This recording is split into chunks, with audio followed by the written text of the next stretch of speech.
Hello, Barry Anderson from Trade Ideas with today's edition of What Makes This Trade Great. This is a bit of an unusual trade for me, guys. This is ACAD, came from our AI. You can see the alert was at 3022, okay?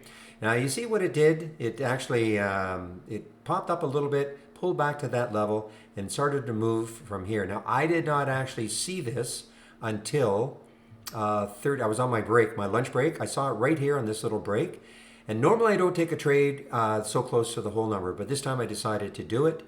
And boy, did it ever work well. I was looking at the pre-market. These are the pre-market highs right over here, this tan area.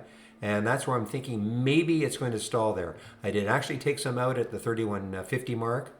And as it pulled back a little bit to it, it popped up. And now I'm just waiting to see if this 3189 holds it. And if it does, I'm out of the trade. But very, very nice from the AI. Look how beautiful that is on the 15. Okay, guys, have a great weekend. We'll see you Monday morning. Bye-bye.